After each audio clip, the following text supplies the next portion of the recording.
அன்பான மாணவர்களே, இன்றைய தினம் நாம் இந்த மின்தேக்கிகள் நிலைமின்னியல் பகுதியில் மின்தேக்கிகள் என்பதனை பற்றி சற்று விரிவாக பார்க்க இருக்கின்றோம். ஏற்கனவே நமக்கு Q proportional to V அல்லது Q equal to CV, இதனால் C equal to Q by V என்ற அடிப்படை மின்தேக்கு திறன் பற்றிய வாய்ப்பாடுகள் தெரியும். இந்த அமைப்பு தெரியும். அதாவது ஒரு கடத்தியிலே மின்னூட்டங்களை நாம் சேமிக்க வேலை செய்ய வேண்டியிருக்கிறது. அவை இரண்டும் நேர்த்தகவிலே இருக்கின்றன. அவற்றை சமன்படுத்தும் பொழுது வருகின்ற விகித மாறிலி C என்று அழைக்கப்படுகின்றது. அதனை மின்தேக்கு திறன் கெப்பாசிட்டன்ஸ் என்று நாம் கூறுகின்றோம். அந்த கெப்பாசிட்டன்ஸ் C மின்தேக்கு திறன் என்பது மின்னூட்டத்திற்கும் மின் அழுத்த வேறுபாட்டிற்கும் உள்ள தகவு. இது ஃபேரட் என்ற அலகினாலே அளக்கப்படுகிறது. மைக்ரோஃபேரட், பிகோஃபேரட் என்பதெல்லாம் அதனுடைய வழி அலகுகளாக இருக்கின்றன. இதெல்லாம் நமக்கு முதல்ல தெரியும். இப்போ ஆரம்பத்தில் இந்த மின்தேக்கிகளை நம்ம தொடர் இணைப்பிலோ பக்க இணைப்பிலோ இணைத்தால் என்ன நடக்கின்றது அப்படிங்கிறத பார்க்கணும். 3 மின்தேக்கிகள் இவ்வாறு எடுத்துக்கொள்கின்றோம். எளிமையான முறையில் தெரிஞ்சுக்கலாம். C1, C2, C3 என்ற 3 மின்தேக்கி திறன்கள் தனித்தனியாக கொண்ட மின்தேக்கிகளை இவ்வாறு தொடர் இணைப்பிலே இணைத்திருக்கின்றோம். இந்த தொடர் இணைப்புக்கு ஆங்கிலத்தில் சீரீஸ் கனெக்ஷன் என்று தெரியும். இதை வெளியில் ஒரு மின் மூலத்துடன் நம்ம V என்ற மின் மூலத்துடன் இணைத்திருக்கோம் அப்படின்னு அர்த்தம். இப்போ என்ன ஆகின்றது, ஒரே அடுக்காய் இருக்கிறதுனால இதில் ஒரு தடகள் நேர்மின் தன்மையும் அடுத்தது எதிர்மின் தன்மையும் கொண்டால் அடுத்ததுலேயும் அதே போன்ற அமைப்புகளே இருக்கின்றன. அதனால் இங்கே இருக்கின்ற Qனுடைய மதிப்பு, இங்கே இருக்கின்ற Q என்றால் என்ன, மின்னூட்டத்தின் மதிப்பு ஒரே அளவாக இருக்கின்றது. நம்ம ஆரம்பத்திலேயே சொன்னோம், சீரீஸ் அப்படின்னா நீ ஞாபகம் வச்சுக்க வேண்டியது சிசி. அது ரெசிஸ்டன்ஸுக்கும் அதே தான். அங்கே C என்பது கரண்ட்டை குறிக்கிறது, இங்கே சார்ஜை குறிக்கிறது. சீரீஸ், அந்த சீரீஸுங்கிற வார்த்தைக்கு ஃபொனட்டிக்கலாக C என்று நம்ம சொல்லிக்கிறோம். இப்போ சிசி அப்படின்னா சீரீஸில் இருந்தால் இங்கே சார்ஜ் சமமாக இருக்கு. பேரலாக இருந்தால் பிபி பொட்டன்ஷியல், பேரலல் பொட்டன்ஷியல் அப்படின்னு எடுத்துக்கிறோம்.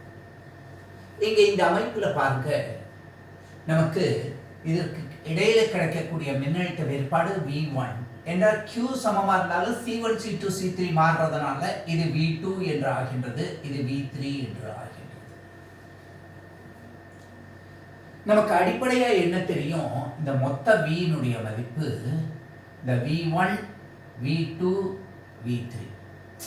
நான் உங்களுக்கு நிறைய தடவை சொல்கிறேன், அது டாலரில் இருந்தாலும் எண்ணில் இருந்தாலும் யூரோவில் இருந்தாலும் ரூபாயில் இருந்தாலும் அந்தந்த மதிப்புக்கு தகுந்தாப்பில் இருக்கிறதெல்லாம் ஏதாவது ஒரு படித்தா மாற்றி அமைச்சிட்டோம் அப்படின்னு சொன்னால் அவைகளுடைய கூட்டுத்தொகை மொத்தத்துக்கு சமமாக தான் இருந்தாகணும்.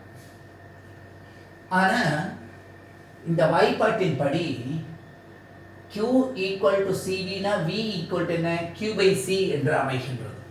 அப்போ Q டிவைடட் பை C, மொத்த இந்த 3 சேர்ந்து இந்த புள்ளிக்கு இடையிலே இருக்கக்கூடிய மொத்த மின்தேக்கு திறன் C என்று எடுத்துக்கிட்டா அதுதான் நிகர மின்தேக்கு திறன், தொகு மின் திறன், மின்தேக்கு திறன் அப்படின்னு எடுத்தா அந்த V1 என்னவா இருக்கு, இந்த அமைப்பு Q டிவைடட் பை C1. இது என்னவா இருக்கு, Q டிவைடட் பை C2. இது என்னவா இருக்கு, Q டிவைடட் பை C3. அப்போ இந்த Q எல்லாம் காமனாக எடுத்து நீக்கிட்டோம்னா therefore 1 by C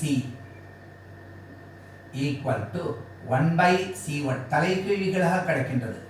இந்த கெப்பாசிட்டன்ஸினுடைய தலைக்கீழிக்கு எலாஸ்டன்ஸ் அப்படின்னு பேர். farad minus 1 1 by C2 plus 1 by C3 என்று எடுத்துக்கொள்ளலாம். சரி சார், இப்படி தொடர் இணைப்பில் இருக்கும் பொழுது இது பாருங்க, நம்ம மின்தடைகளை பார்க்கறதுக்கு அப்படியே அங்கே பேரலில் அந்த மாதிரி 1/r = 1/r1 + 1/r2 + 1/r3ன்னு வந்தது. ஆனால் இங்கே தொடர் இணைப்பிலேயே இந்த இணைப்பை நம்ம என்னன்னு சொல்லியிருக்கோம்? தொடர் இணைப்பு. எளிமையானது, அடிக்கடி போர்டு எக்ஸாமில் கேட்குற கேள்வி, தெளிவாக புரிஞ்சுடுங்க. இந்த அடிப்படை சமன்பாடுகள் நமக்கு தெரிஞ்சிருக்கணும். இது எளிமையாக எடுத்துக்கிறோம். சரி சார், ரெண்டு கெப்பாசிட்டர் மட்டும் இருந்தால் 1/c = 1/c1 + 1/c2ன்னு எடுத்தால், இதுக்கு C1 C2ன்னு எடுத்தால் C2 + C1/C1 C2ன்னு கிடைக்கும். அதை அப்படியே மாற்றும் பொழுது C = C1 C2 / C1 + C2 என்று எழுதிக்கிறோம். அப்போ மின்தேக்கு திறனை டைரெக்டாக கண்டுபிடிக்கணும் அப்படின்னு சொன்னால் இந்த வாய்ப்பாடுகளை நம்ம பயன்படுத்த முடியும். இது தொடர் இணைப்பில் இருக்கக்கூடிய அமைப்பாக இருக்கு. இதையே அடுத்தது பக்க இணைப்புக்கு போகும். பக்க இணைப்புங்கிறத நம்ம என்னென்னு எழுதுகிறோம்? parallel combination. parallel combinationங்கிறத என்னன்னு சொல்லலாம்? பக்க இணைப்பு. இந்த மின்தேக்கிகள் பக்க இணைப்பில் இருந்ததுண்டா. இப்போ அதுக்கு படம் எப்படி போடலாம்? இப்படி வர்றது, இதில் Q என்ற இது எப்படி இந்த இடத்திட்ட போய் இந்த இடத்திட்ட ஒரு மின்தேக்கி இருக்கு C1 என்று. இது என்ன ஆகுது? இப்படி வந்து இப்படி வருது. இந்த Q என்பது இந்த இடத்திட்ட இன்னொரு மின்தேக்கி இருக்கு, அதனுடைய மின்தேக்கு திறன் மதிப்பு C2. அது இவ்வாறு இருக்கிறது. இங்கே பாருங்க, ஒன்றுக்கு ஒன்று பக்க இணைப்பில் இருக்கக்கூடியதாக இருக்கு. இங்கே C3 என்ற மற்றொரு மின்தேக்கி. இப்போ இது வழியாக பார்க்க, இப்போ என்ன ஆகும்? இந்த மின்தேக்கு திறனுக்கு தகுந்தாப்புல இந்த Q என்பது இங்கே Q1 என்றும், இங்கே Q2 என்றும், இங்கே Q3 என்றும் மாற இருக்கிறது. ஆனால் பாருங்க, இந்த மூன்று மின்தேக்கிகளுமே இந்த வெளியில் இருக்கக்கூடிய ஒரே மின்னழுத்த மூலத்துடன் இருக்கிறதுனால V என்பதனுடனே இருக்கின்றது. அதுதான் நான் உங்களுக்கு ஞாபகம் வச்சுக்க சொன்னேன். PP அந்த CCங்கிறப்பல இங்கே என்ன ஞாபகம் வச்சுக்கணும்? PP parallel potential. பொட்டன்ஷியல்னா மின்னழுத்த வேறுபாடு. அப்போ பக்க இணைப்பில் பொட்டன்ஷியல் டிஃபரன்ஸு சமமாக இருக்குது. அப்போ நம்ம என்ன சொல்லலாம் சார் அப்படின்னா, இந்த Q என்பது தான் Q1 Q2 Q3 பிரிஞ்சிருக்கு. எனவே Q = Q1 + Q2 + Q3. ரொம்ப சுலபமான ஒரு அமைப்பு. பலவிதமான கணக்குகளும் இதை அடிப்படையை வச்சு தான் மின்தேக்கிகளில் கேட்குறாங்க. எந்த விதமான ஒரு காம்படிட்டிவ் எக்ஸாமினேஷன் அந்த தகுதி தேர்வுக்கு போனாலும் இந்த பகுதியிலேருந்து கேள்வி இல்லாத கொஸ்டின் பேப்பரே கிடையாது. அப்போ Q என்பதற்கு நமக்கு அடிப்படை வாய்ப்பாடு எப்படி இருக்கு? C.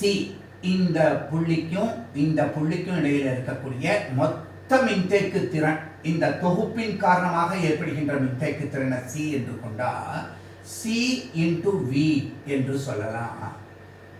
இப்ப இந்த இடத்துல என்ன இருக்கு? Q1.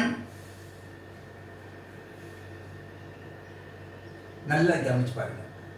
இப்ப இந்த Q = என்னன்னு எழுத முடியும் அப்படின்னு பார்த்தா, இந்த இடத்துல Q1 அப்படிங்கிறது என்னன்னா, இந்த V இருக்கு, இங்க C இருக்கு. அப்ப இந்த வாய்ப்பாட்டிலேருந்து Q = CV. அப்ப Q1 = என்ன கிடைக்கும்? C1 × V. இதுல பார்த்தோம் அப்படின்னு சொன்னா இதனுடைய மதிப்பு என்ன இருக்கு? Q2 இதனுடைய மதிப்பு இங்க C2 இருக்கு, இங்க V இருக்கு. அப்ப C2 × V. அப்ப இந்த மின்னூட்டம் இதனுடைய மதிப்பு என்ன? C3 × V. இங்க எதெல்லாம் காமனா இருக்கு பாருங்க. C1 + C2 plus C3 into V அப்படின்னு அமையிறது. இது எதுக்கு சமம்? CV-க்கு.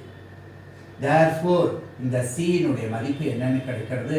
வெறும் கூட்டலாக இருக்கு. C1 + C2 + C3. எப்படி R1 + R2 + R3ன்னு அந்த தொடரமைப்பில் இருந்ததோ அது போல கெப்பாசிட்டர்ஸில் அப்படியே இன்வர்ஸ்.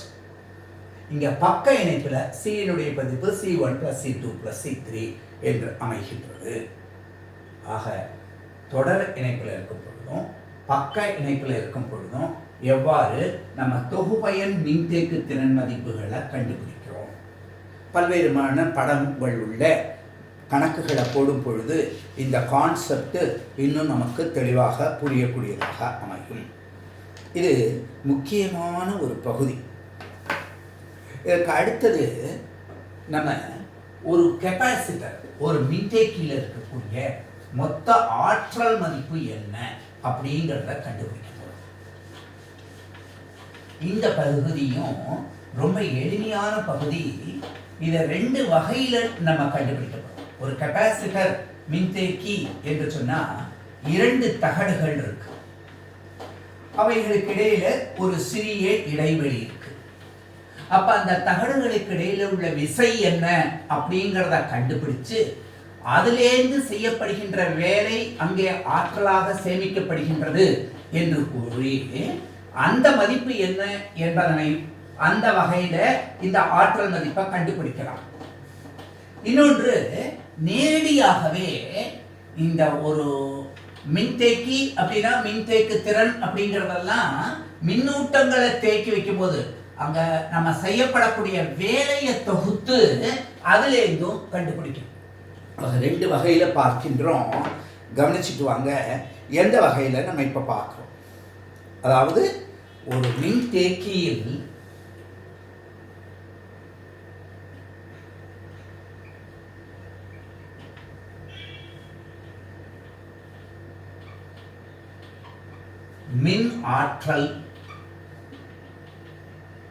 மின்னாற்றல்னு தமிழில் எழுதுவோம். எனர்ஜி ஸ்டோர்ட் இன் ஏ கெப்பாசிட்டர். இதுதான் நமக்கு ரொம்ப முக்கியமானது. என்ன சொல்றோம்? எனர்ஜி ஸ்டோர்ட், நிலையாற்றல், நிலை மின்னியல் பூராத்துல அதான் இன் ஏ கெப்பாசிட்டர்.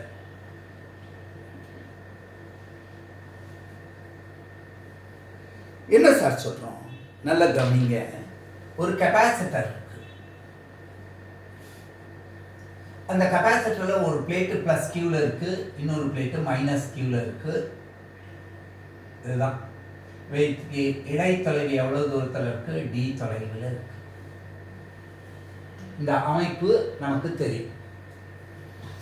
இந்த அமைப்பிலேருந்து நம்ம என்ன இதை கொடுக்கிறோம், இதை எப்படி டெவலப் பண்றோம்னு பாருங்க.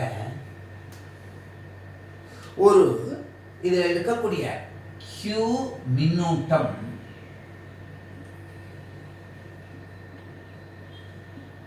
V மின் அழுத்த வேறுபாடு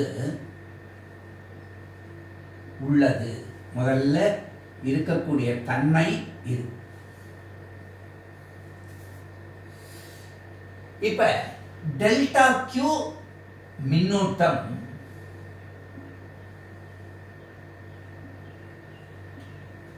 அழித்தால் இவ்வளவு கொஞ்சம் மின்னூட்டத்தை சேர்க்கிறோம். அப்ப என்ன செய்யப்பட வேண்டும்? வேலை செய்ய வேண்டும். அப்ப V பிளஸ் டெல்டா V என்று ஆகின்றது. இந்த வேலை எப்ப செய்யப்படுறதோ அப்ப டெல்டாக்கு மின்னூட்டம் அளித்தால் மின்னழுத்த வேறுபாடு என்னவாக மாறுகின்றது? இந்த மின்னழுத்த வேறுபாடு V என்பது V பிளஸ் டெல்டா V என்பதாக மாறுகின்றது. சரி சார், இதனால நம்ம என்ன தெரிஞ்சுக்கிறோம் அப்படின்னு பார்த்தாக்க ரொம்ப சுலபமாகவும் அதே சமயத்தில் கருத்தாக்கத்தோட தெரிஞ்சுக்கணும்.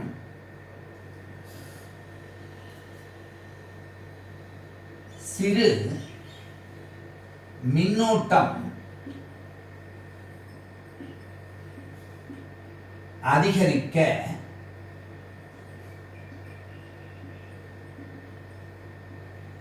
செய்யப்பட்ட வேலை ரொம்ப மெதுவாக போகிறேன் நான், கவனிச்சிட்டு வாங்க. இந்த சிறிய மின்னூட்டம் அதிகரிக்க செய்யப்பட்ட வேலையினுடைய அளவு என்னவாகின்றது? V டைம்ஸ் டெல்டா Q என்பதாக ஆகின்றது. V times delta Q. என்ன சார் இது? மின்னழுத்த வேறுபாடுனா ஓர் அலகு மின்னோட்டத்திற்காக செய்யப்பட்ட வேலை. அப்போ டெல்டா Qக்கு என்ன வேண்டியிருக்கு? அதை அப்படியே டெல்டா Qக்கு மாற்றும். Qக்கு Vனா டெல்டா Qக்கு என்ன? அப்போ அதைத்தான் V டெல்டா Q, அதுதான் அந்த நிகர வேலையாக இருக்கு. இந்த வேலை தான் ஆற்றலாக சேமிக்கப்படுகிறது.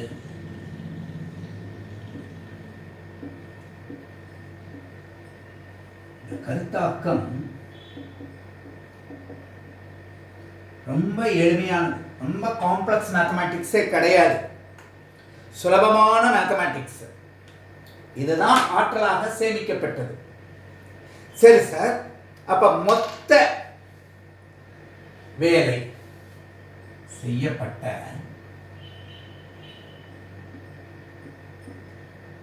மொத்த வேலை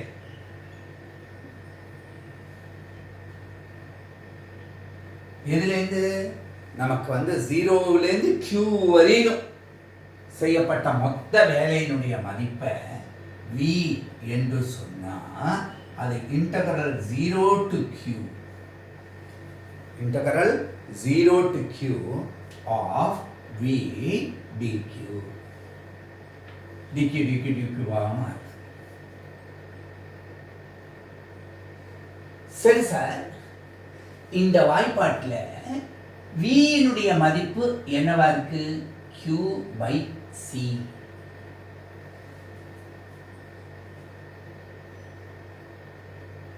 அப்ப அதை இங்க நம்ம பிரதியிடலாம். இந்த வாய்ப்பாடு தான் அடிப்படை வாய்ப்பாடு, அதனால தான் இதை கட்டம் போட்டு இங்கே வச்சிருக்கேன். நல்ல கவனிங்க. V equal to Q by C. அப்ப integral 0 to Q of Q divided by C அப்படியே வச்சுங்க into dQ. இதுல C என்பது என்ன? மின்தேக்கு திறன். அது ஒரு குறிப்பிட்ட மின்தேக்கிக்கு என்ன? மாறிலி. ஏன்னா மாறிலியா தானே நம்ம இங்க கொண்டு வந்தோம், விகித மாறிலியா. அப்ப அதை வெளியில எடுத்துட்டோம்னா 1/C அப்படின்னு போட்டு integral 0 to Q of Q dQ. நுண்தொகை காணல் அப்படிங்கிற அமைப்பிலேயே நம்ம வந்து உங்களுக்கு இதை சொல்லியிருக்கோம். இன்டகிரல் x dx என்பது x²/2 என்று ஆகும். அப்ப இங்க q dq என்று இருந்தா x dxங்கிறது x²/2 ஆகும். அப்ப இங்க இது என்ன ஆகுது? q dqங்கிறது q²/2. therefore v இதுதானே ஆற்றல். அந்த ஆற்றலுடைய மதிப்பு நமக்கு என்ன என்று கிடைக்கின்றது? q² divided by 2c. இதுக்கு பல்வேறு வடிவங்கள் எழுதலாம். இப்ப q என்பது cv ன்னு எழுதியிருந்தா இதுக்கு நீ என்னன்னு எழுதியிருப்போம்? c² v² by 2c அப்படின்னு இருக்கும். இந்த மதிப்பு இதுக்கு கேன்சல் ஆயிருந்ததுன்னா 1/2 cv² of cv². இது பூரா என்ன? ஆற்றல். ஆற்றல் நம்ம என்னென்னு எழுதலாம்? u என்ன எழுதலாம், அல்லது E அப்படின்னு எழுதலாம். இதே தான் செய்யப்பட்ட வேலை, அதனால ஆஃப் cv². அப்ப இதுக்கு என்ன சார் அலகு இருக்க முடியும்? ஜூல். பாருங்க எளிமையா வந்துருச்சு பாருங்க. q²/2c அல்லது ஆஃப் cv² அப்படின்னும் இதை எழுத முடியும். இது ஒரு வகையில எடுக்கக்கூடியது. இதையே நான் என்ன சொன்னேன், மற்றொரு மெத்தடிலையும் நம்ம வந்து பார்க்க முடியும். அந்த மெத்தட் என்ன? அதுலேருந்து எனர்ஜி டென்சிட்டியும் இதே வாய்ப்பாடு தான் எடுக்க போகிறோம். ரெண்டு வகைகளில் நம்ம இதை பார்க்குறோம், கவனிச்சுட்டு வாங்க. இப்போ மின்தேக்கியில் மின்னாற்றல் கண்டுபிடிக்கணும்னா C ஃபாரட் மின்தேக்கு திறன் கொண்ட ஒரு மின்தேக்கியினை கருத்தில் கொள்வோம். அதில் Q மின்னூட்டம் உள்ளது, Q கூலும் மின்னூட்டம் உள்ளது, V மின் வேறு வேறுபாடு உள்ளது. நமக்கு மின்தேக்கு திறனின் வரையறைப்படி Q proportional to V, Q equal to CV அல்லது C equal to Q by V என்றெல்லாம் தெரியும். இந்த வடிவங்கள் தெரியும். இப்ப டெல்டா Q மின்னூட்டத்தை நம்ம இந்த தொகுப்புக்கு அளிக்கும் பொழுது, இந்த அமைப்பிற்கு அளிக்கும் பொழுது அதனுடைய மின்னழுத்த வேறுபாடு V plus டெல்டா V என்று மாறுகிறது. அப்படின்னா என்ன அர்த்தம்? மின்னழுத்த வேறுபாடு அதிகரிக்கின்றது. அப்ப செய்யப்பட்ட வேலை அதிகரிக்கின்றது. இவ்வாறு சிறிய சிறிய அளவுகளாக வேலை செய்யப்பட்டதான் மொத்த மின்னழுத்த வேறுபாடுமே வந்திருக்கு. அந்த வேலையினுடைய தொகுப்பு அங்கு ஆற்றலாக சேமிக்கப்பட்டிருக்கிறது. இதுதான் கருத்து. அப்ப செய்யப்பட்ட மொத்த வேலையினுடைய மதிப்பு 0விலிருந்து Q வரை உள்ள மின்னூட்டங்களை சேர்க்கும் பொழுது மொத்த வேலை integral 0 to Q of V dQ என்று எழுதுகிறோம். ஆனா V நம்ம Q by C என்று எழுதலாம். அதனால Q by C dQன்னு கிடைச்சது. அப்போ 1 by C வெளியில எடுத்தோம்னா இந்த நுண்தொகை காணும் பொழுது integral Q dQ upper limit lower limit 0 பண்ணதுனால அதை மட்டும் தான் பிரதியிடுறோம். அதனால Q square by 2 into 1 by C Q square by 2C. ஆனா இந்த Q நம்ம CV ன்னு எழுதியிருந்தா C square V square எழுதியிருப்போம். அப்ப கீழே இருக்கக்கூடிய C அடிபடுறது. அதனால half CV square joule என்று கிடைத்தது. ஆக இந்த ஒரு மின்தேக்கியில் உள்ள மின் ஆற்றலை கணக்கு பண்றதுக்கு இந்த முறை எளிமையா இருக்கு. சுலபமான முறை, நேரடியா கண்டுபிடிக்கிறோம். இன்னொன்னும் கண்டுபிடிக்கிறோம், அதையும் பார்ப்போம். ஆனா அதுக்கு முன்னாடி இந்த மின்தேக்கியில என்ன விசை அந்த ரெண்டு தகடுகளுக்கு இடையில இருக்கின்றது, அதை கொஞ்சம் நம்ம பார்க்க வேண்டியிருக்கு. அதாவது மின்தேக்கியின் தகடுகளுக்கு இடையில் உள்ள அந்த விசை, ஒரு தகடுல பிளஸ் Q இருக்கு, இன்னொரு தகடுல மைனஸ் இருக்கு. நம்ம ஏற்கனவே காஸ் விதியினுடைய அடிப்படையிலேருந்து அந்த தன்மைகளை பற்றி தெரிஞ்சிருக்கோம். அதனால என்ன சொல்றோம், மின்தேக்கியின் தனியா 5 மார்க் கேள்வியில கணக்காகவும் கேட்கலாம். தகடுகளுக்கு இடையிலான விசை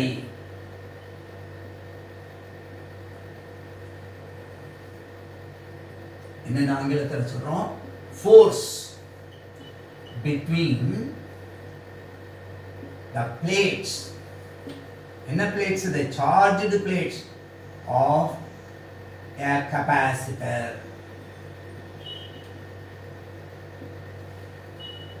இதை எப்படி நம்ம வரையறுக்கிறோம் தெரிஞ்சுக்கணும். நல்ல கவனிங்க. ஒரு கெப்பாசிட்டர் எடுத்துக்கணும். இது ஒரு தகடு. இதே A அளவு பரப்பு கொண்ட D தொலைவில் வைக்கப்பட்ட மற்றொரு தகடு. இவை இரண்டும் D தொலைவில் பிரித்து வைக்கப்பட்டிருக்கும். இப்ப இதன் மீது ஒரு மின்புல விசை, இது Aன்னு சொல்லுவோம், இதை Bன்னு சொல்லுவோம். இதில் பிளஸ் Q இருக்கட்டும், இதில் என்ன இருக்கும், மைனஸ் Q இருக்கட்டும். இப்போ இங்கே இருக்கக்கூடிய மின்புலத்தினுடைய மதிப்பை நமக்கு எந்த விதி கொடுக்கின்றது அப்படின்னு பார்த்தீங்கன்னா, எந்த விதி கொடுக்கும், காஸ் விதி.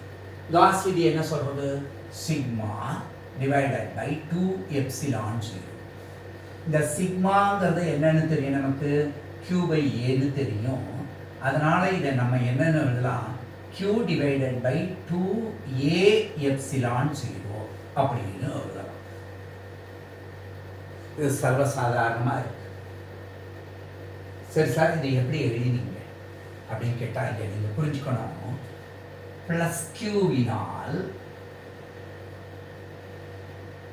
ஏற்படும் மின்புலம் இந்த மதிப்பு, இதை E பிளஸ் அப்படின்னு வச்சுக்கிட்டா, இந்த மைனஸ் Qங்கிறது அந்த புலத்தில் தானே இருக்கு, அதுதானே உணர்றது. புரியுறதா இல்லையா? இந்த பாசிட்டிவ் சார்ஜினால இருக்கிற இந்த பிளேட்டை மட்டும் கற்பனை பண்ணுங்க, இதை விட்டுருங்க. இதனால ஏற்படக்கூடியது இந்த திசையில இந்த அமைப்பு E பிளஸ். அப்ப அதனுடைய மதிப்பு என்னவா இருக்கு? Q டிவைடட் பை, ஏன்னா அது இடைத்தொலைவை சார்ல அப்படின்னு நம்ம அங்கேயே படிச்சிருக்கோம். இந்த மதிப்பு இருக்கு. அப்ப இந்த மைனஸ் Q அப்படிங்கிறது மைனஸ் Q இந்த மின்புலத்தில் அது உணர்கின்ற விசையும் இதுதான். மின்புலத்திலேயே உள்ளது. ஒவ்வொரு வார்த்தைகளும் இங்க முக்கியமானது. நான் அடிக்கோடு எடுத்து காமிக்கிறேன், கவனிச்சுட்டு வாங்க. அப்ப therefore மைனஸ் கியூவின் மீதான விசை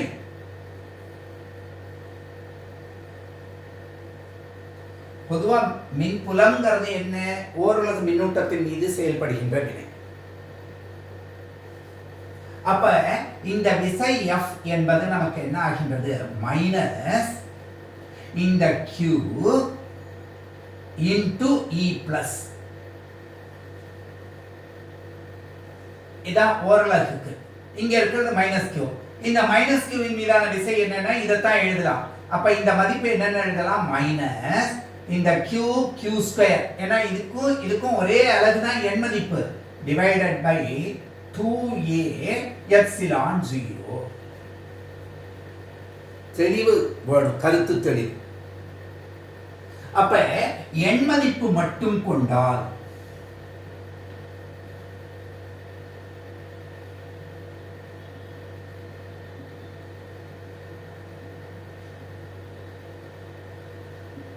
magnitude of the force F என்பது என்னவாக அமைகின்றது? Q square divided by 2a epsilon 0. இதுதான் நமக்கு இங்க இருக்கக்கூடிய. அப்ப இதுதான் விசைக்குண்டான வாய்ப்பாடு. இத்தனை நியூட்டன். நல்லா கவனிச்சு பாருங்க. இந்த சிக்மா மின்னூட்ட பரப்படர்த்தி இதை சமன்பாடு 1ன்னு எடுத்துக்கிட்டா, இதை சமன்பாடு 2ன்னு சொன்னால் இதை 3ன்னு சொல்ல முடியும். இது பாருங்க, 4வது சமன்பாடு எவ்வளோ தெளிவாக இதுக்குள்ளேயே வந்துருச்சு நமக்கு. அப்போ ஒரு மின்தேக்கியின் தகடுகளுக்கு இடையில இருக்கக்கூடிய விசை, அப்போ ப்ளஸ் கியூவாக இருந்தாலும் மைனஸ் கியூவாக இருந்தாலும் எதாக இருந்தாலும் அந்த மேக்னிடியூடு மதிப்பு Q square by 2a epsilon 0 தானே. அந்த மைனஸ்ன்னு வந்ததுனாலும் அதே தானே வரப்படுது, ப்ளஸ் கியூ என்னது என்ன ஆகின்றதுன்னு. அப்போ ரெண்டு தகடுகளும் ஒன்றை ஒன்று சமமாக மேற்கொள்ளுகின்ற, அதனுள் உணர்கின்ற விசையினுடைய மதிப்பு இந்த தன்மையாகத்தான் இருக்கின்றது. புத்தகத்தில் இதெல்லாம் ஒரே ஒரு வரியில அவங்க சொல்லிட்டு போயிட்டு இருப்பாங்க. நம்ம ஒரு 5 நிமிஷம், மேக்ஸிமம் 10 நிமிஷம் எடுத்துக்கிட்டோம். இந்த கருத்து உங்களுக்கு புரிஞ்சிருக்கும்னு நினைக்கிறேன். இதுதான் நான் சொல்றது. உங்களுக்குன்னு ஒரு டயத்தை ஒதுக்கிக்கிட்டு அந்த டயத்துல இந்த தன்மைகளை எப்படி மீண்டும் மீண்டும் பார்க்கணும். இப்ப இந்த ஃபோர்ஸ் தெரிஞ்சதுனால வேலை என்பது விசை இன்டு இடப்பெயர்ச்சின்னு தானே நம்ம கொள்ளுவோம்.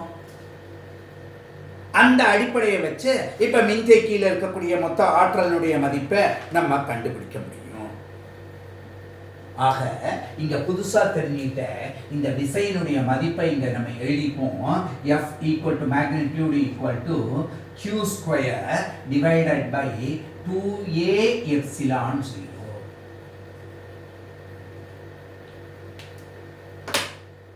இப்ப அந்த மொத்த ஆற்றல் ஒரு மின்தேக்கியின் தகடுகளுக்கு இடையிலான அப்படிங்கிறத ஒரு மின்தேக்கியின் ஆற்றல், எனர்ஜி ஆஃப் எ கெபாசிட்டர், அதிலிருந்து எனர்ஜியினுடைய அடர்த்தி, இன்டென்சிட்டி அப்படிங்கிறதுல டென்சிட்டி, ஃபீல்டு டென்சிட்டி, எப்பவுமே ஓரளவு பருமனுக்கு உண்டான ஆற்றல் மதிப்பு என்னங்கிறது அந்த அடர்த்தியினை கொடுக்கக்கூடியதாக இருக்கு. சாதாரண அடர்த்திங்கிறத நிறைவை கன அளவுங்க. இங்க பொறுத்தவரையிலும் அந்த மின்புல மதிப்பினை அந்த அந்த மதிப்பை கொண்டு காண்றதுனால அதை மின்புல அடர்த்தி என்று சொல்றோம். பரப்படர்த்தி அப்படிங்கிறது sigma equal to Q by ஏன்னு பார்த்தோம் இல்லையா, அது போல மின்புல அடர்த்தி. ஒவ்வொன்றும் ரொம்ப முக்கியமானது.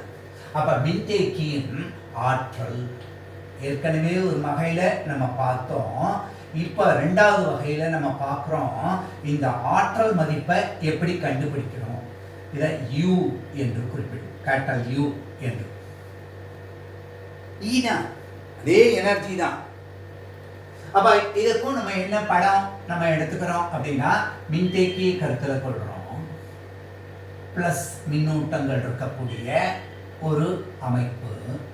4ன்னா 4 மட்டும்தான் இல்லை, நல்லா பெருசாக படத்துக்காக போட்டுப்போம், அப்படி தொலைவில் வச்சுப்போம். இங்கே என்ன மின்னூட்டங்கள் இருக்கோ அதே தான் இங்கேயும் காமிக்கணும். அப்போ ப்ளஸ் Q, இது மைனஸ் Q, இது A தகடு, இது B தகடு, எப்படி வச்சுருப்போம். இப்போ இந்த தகடுக்கு என்ன ஏற்படுகின்றது, 2 புறத்திலையும் ஒரு விசை இருக்கு, அது மின்புலத்தின் காரணமாக ஏற்படுகின்றது. அந்த விசை இந்த விசை F, இது சமமான ஒன்றுக்கொன்று எதிர் திசையிலும் இருக்கக்கூடியது. இது ஒரு கெப்பாசிட்டர்.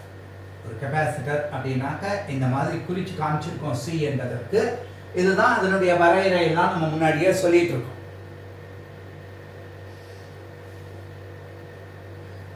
இதுக்கு என்ன கன்சிடர் கொடுத்திருக்கோம், பரப்பளவு.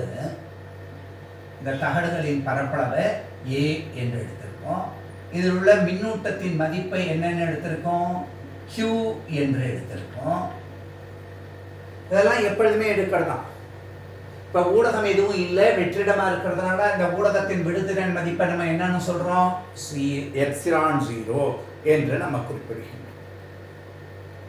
சரி, இப்படி ஒரு கெப்பாசிட்டர் உருவாக்குறதுக்கு என்ன செஞ்சோம், இந்த ஏயும் பியும் சேர்ந்து ஒரே அமைப்பாக இருந்ததை இப்படியே சற்று தூரம் கொண்டு போயிருக்கோம். என்ன தொலைவு, 0 தொலைவில் இருந்து D தொலைவுக்கு நம்ம செஞ்சிருக்கோம். இதனால அங்க நிகரமா ஒரு வேலை செய்யப்பட்டிருக்கு.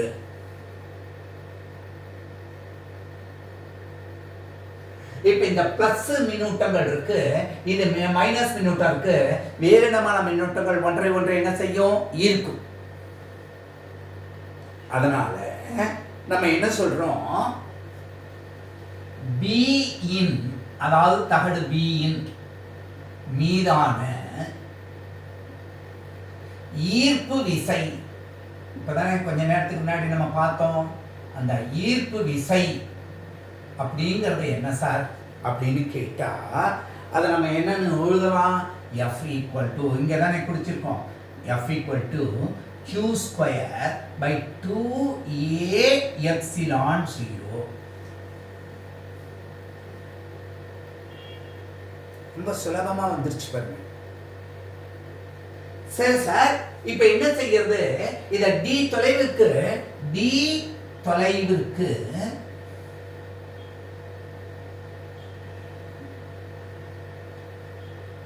செல்ல செய்யப்பட்ட வேலையின் மதிப்பு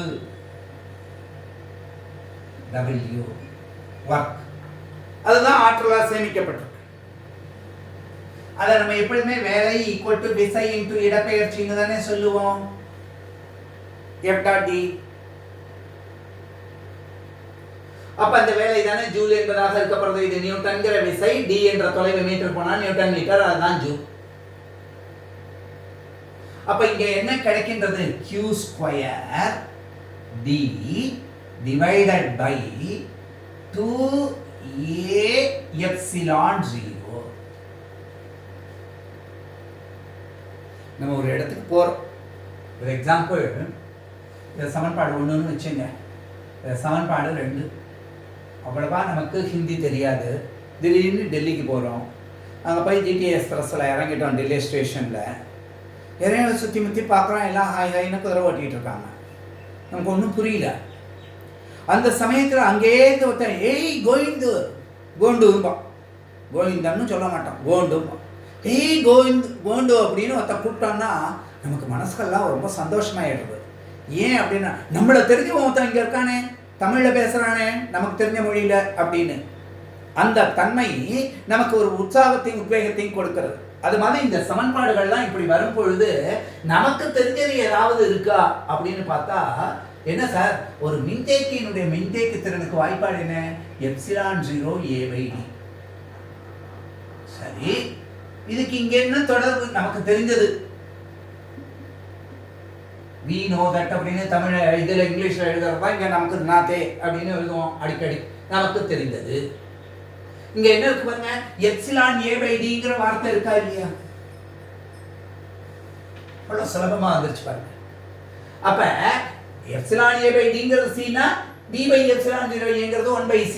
அது அப்படியே இங்க பார்த்தோம்னாக்க நமக்கு இதுதானே ஆற்றல் அப்படிங்கறதா இருக்கு.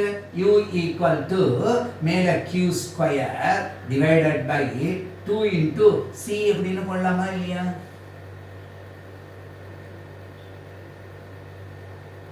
இப்ப ஏற்கனவே q க்கு c ன்னு தெரியும்னாக்க இதுக்கு என்ன எழுதலாம்? c² v² divided by 2c.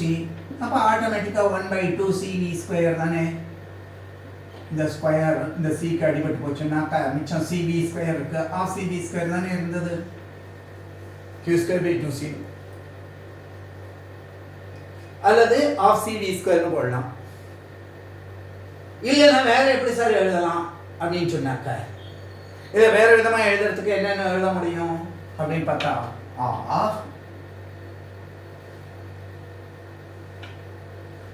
ஒரு c ஒரு v இங்க எடுத்துருங்க. cv = q னு போட்டா half qv னு எழுதலாமா இல்லையா? இப்ப பாருங்க, u = 3 வடிவங்கள் நமக்கு இங்க ஆற்றல்ல கிடைக்கும். இத்தனை joule q² tc half q² c னு எழுதலாம், half cv² னு எழுதலாம், அல்லது half qv அப்படின்னு எழுதலாம். எந்த வடிவத்துல வேணாலும் வச்சு நமக்கு கொடுத்திருக்கிற டேட்டாவை வச்சு கணக்குகள் போடலாம். ஆனா இதுல பாருங்க, இந்த விசை மதிப்பு தெரிஞ்சதுனால இந்த வேலையை கண்டுபிடிச்சு இந்த வேலை தான் ஆற்றலா இருக்கு அப்படின்னு சொல்றது ரொம்ப ரொம்ப எளிமையா இருக்கு. இது ஒரு பண்பு. இதுக்கு அடுத்த பண்பு நம்ம என்ன சொன்னோம்? அந்த energy density, energy stored per unit volume அப்படிங்கிறத நம்ம கண்டுபிடிக்கலாம். இது தெளிவா உங்களுக்கு தெரிஞ்சிருக்கும்னு நினைக்கிறேன். அடுத்தடுத்து இருக்கக்கூடிய பகுதிகளாக இருந்தாலும் எளிமையானதா இருந்தாலும் நீங்க ஒரு முறை இதை அப்படியே எழுதினீங்கன்னா தான் நல்லது. புதுசா வந்திருக்கக்கூடிய பாட புத்தகத்துல நிறைய கணக்குகள் நடுவுல கொடுத்து கருத்தாக்கமும் கொடுத்திருக்கும் பொழுது இவையெல்லாம் ஊடு பெயரா கொடுத்திருக்காங்க. இவற்றை அடிப்படையா நீங்க புரிஞ்சுக்கிடுவீங்கன்னு நினைச்சு நிறைய கணக்குகளாகவும் கொடுத்திருக்காங்க. அதனாலதான் நான் அதை தனித்தனியா பிரிச்சு எடுத்து உங்களுக்கு கொடுத்துட்டு கணக்குகளை பின்னாடி தொடர்ச்சியா போடலாம் அப்படின்னு பார்க்கிறேன். ஓரலகு பருமனில் ஆற்றல், ஆங்கிலத்தில் என்ன சொல்றோம்? Energy density. ஓரலகு பருமனில் அடர்த்தி, ஆற்றல் அடர்த்தி, மின்னாற்றல் அடர்த்தி அப்படின்னு எல்லாம் இத சொல்லலாம். அதாவது எப்படி வெறும் அடர்த்தி ரோ அப்படின்னா மாஸ் பை வால்யூம்னு சொல்றோமோ அது மாதிரி இங்க என்ன கிடைக்கின்றது அப்படின்னு பார்க்கும் பொழுது எனர்ஜி டென்சிட்டி. இது எப்படி சார் செய்யலாம் அப்படின்னா, ஒரு d1 தொலைவுல இருந்து d2 தொலைவுக்கு இப்ப கெபாசிட்டன்ஸ் போயிருக்குன்னு வச்சுங்க. அந்த தொலைவிற்காக மாறுபட்ட அமைப்பு என்ன, அப்ப மொத்த பருமன் மதிப்பு என்ன?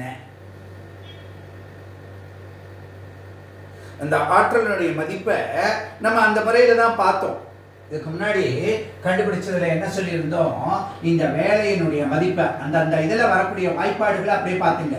q² d divided by 2 என்னன்னு போட முடிஞ்சது? a/ε0.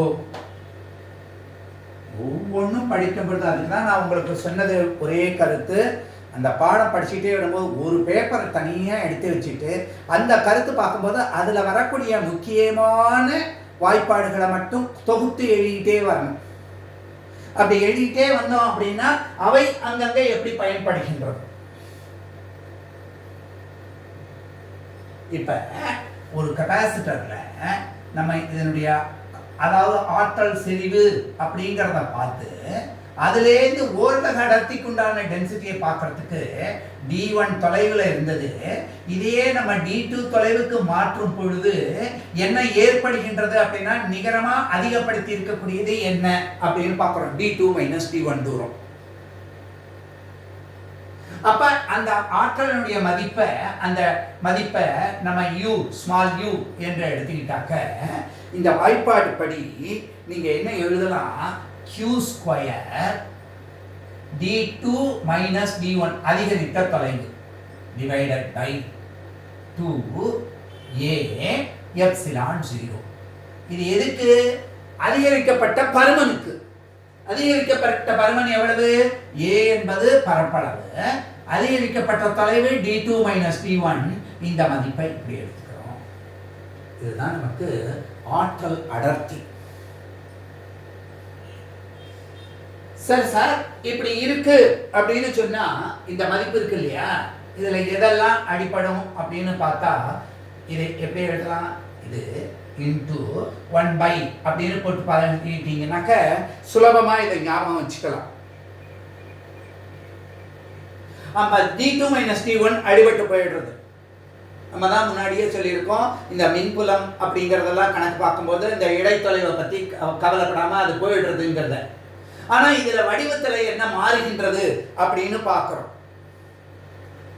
நம்ம இந்த 1/2 இதை நான் எப்படி எழுத சொன்னேன், அதாவது புரிஞ்சுக்கிறதுக்காக திருப்பி அதையே தான் எழுதுறேன். கவனிங்க, d2 minus d1 divided by 2a epsilon 0 into இதுக்கு என்ன எழுதுறது 1 இதை இதனால் வகுக்கிறதுனால a d2 மைனஸ் d1. இதுதான் நீங்கள் ரிவைஸ் பண்ணி ரீகால் பண்ணுறதுக்கு, ஞாபக சக்தி அதிகரிக்கிறதுக்கு நேற்று கூட டெக்னிக்கெல்லாம் சொன்னேன், இந்த முறையில் எழுதி பழகணும்னு.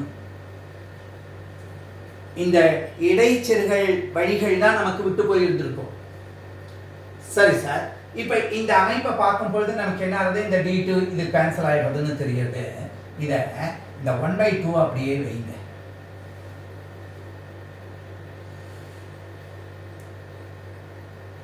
இந்த 1/2 அப்படியே வச்சுட்டா இந்த தன்மையில இங்க எப்சிலான் 0 இருக்கு. நமக்கு ஆற்றலுக்கு வாய்ப்பாடு என்ன தெரியும் அப்படின்னு பார்க்கணும். இப்ப இந்த மதிப்பை எப்சிலானால பெருக்கி அந்த மதிப்பை கொண்டு வரும்போது என்ன நடக்கிறது, சின்ன மாறுபாடு பாருங்க. இந்த இதுல q அப்படியே வச்சு நான் இதை a எப்சிலான் 0 அப்படிங்கிறத கொண்டு போய் இதை ஸ்கொயர் பண்ணினா இங்க கூடுதலாக ஒரு எப்சிலான் 0 கொண்டு வந்திருக்கேன் இல்லையா இந்த ஸ்கொயருக்கு, அதனால இந்த இடத்துல எப்சிலான் 0 கொண்டு போய், மற்றபடி q ஸ்கொயர் அப்படியே இருக்கு. இங்க a இருக்கு, அதனால a ஸ்கொயர் அப்படியே இருக்கு. இந்த எப்சிலான் 0 இங்க கீழே கொண்டு வர்றதுனால q/a எப்சிலான் 0 அப்படிங்கிறத கொண்டு வர, அப்ப ஸ்கொயர் அப்படின்னு கிடைக்கும். அப்ப எனக்கு இந்த மதிப்பு என்னன்னு கிடைக்கும், half எப்சிலான் 0 e ஸ்கொயர், மின்புலத்தினுடைய மதிப்பு. இந்த e என்பதைத்தான் நம்ம என்ன சொல்றோம், இன்டென்சிட்டி, அதாவது மின்புல செறிவு. அது ஓரலகு, இங்க பாருங்க a இன்டு இதனால ஓரலகு பருமனுக்கு மொத்தமா பார்க்கும் பொழுது அந்த மதிப்பை நம்ம ஓரலகு பருமனில் ஆற்றல்.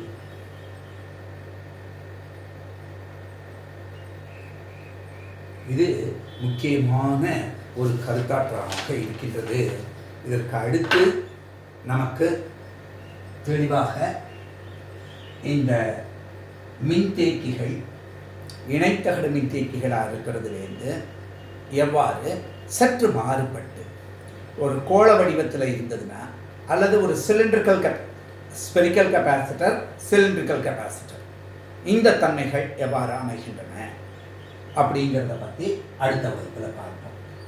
இன்றைய தினம் நான் பார்த்த மின் தேக்கிகளை தொடர் இணைப்பில் இருக்கக்கூடியது, பக்க இணைப்பில் இருக்கக்கூடியது எல்லாமே நன்றாக புரிந்திருக்கும்னு நினைக்கிறேன். நன்றி.